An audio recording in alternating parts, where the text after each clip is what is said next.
Next we've got another ally of the FPU from within the Scottish Parliament, someone who got into their politics through the trade union movement and continues to fight on their behalf. The Labour Party Spokesperson on Justice and MSP for right here in Glasgow, Pauline McNeill. Thank you very much. Wow! What an amazing view from here. It is clear that there is widespread support for this campaign, not just amongst those politicians who are here, and solidarity of the trade unions across the country, but of the general public, and that is clear, and I am confident about that. Solidarity to fire and rescue workers on behalf of Scottish Labour across the country, and Merseyside in particular, for being here, because Lee was right. The hard-fought conditions and pay of this service were won by the collective trade union movement, and we will not stand by and let those pay and conditions be attacked.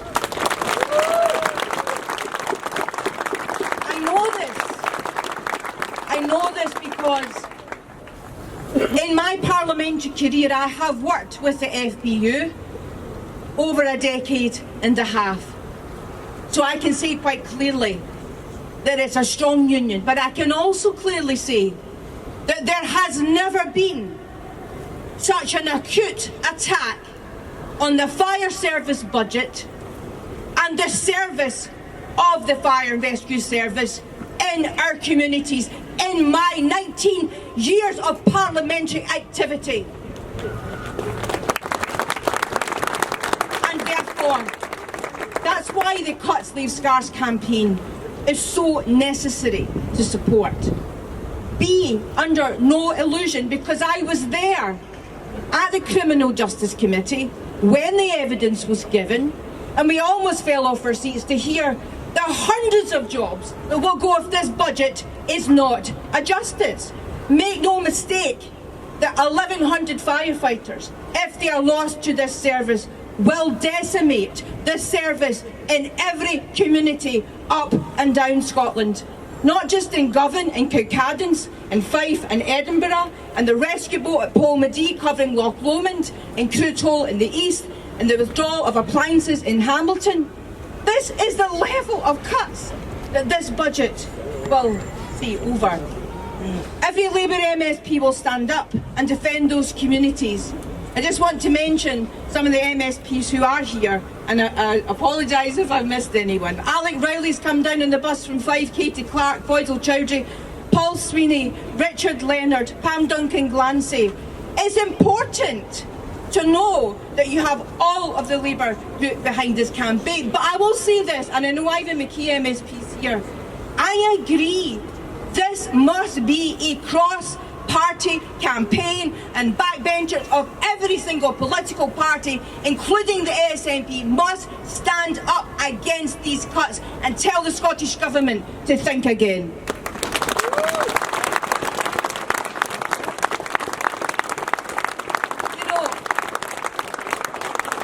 I remember the centralisation of the fire and rescue services in 2013.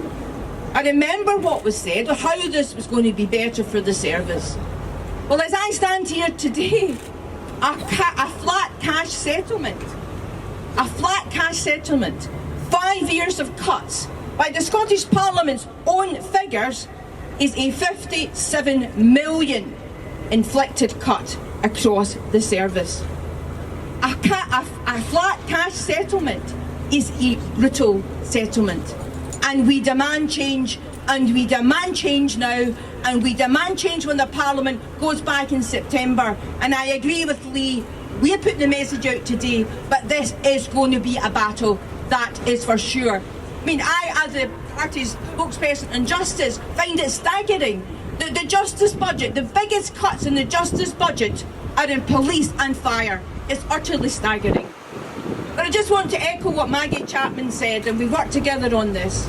We know from the work that's been done by the Fire Brigades Union, the fire and rescue workers face the highest levels of cancer than any other profession. But yet, the capital budget has been cut.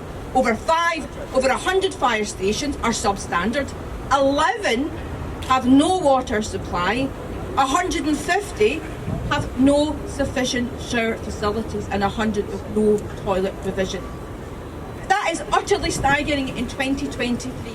The capital budget is not going to address any of this scandal. What we call for today is an end to the cuts, and the investment that this fire and rescue service needs is invested in the stations. But more importantly, and I know you support this, it's about making sure our communities are safe and that you can continue to do the job that you do, which I thank you for. Thank you very much.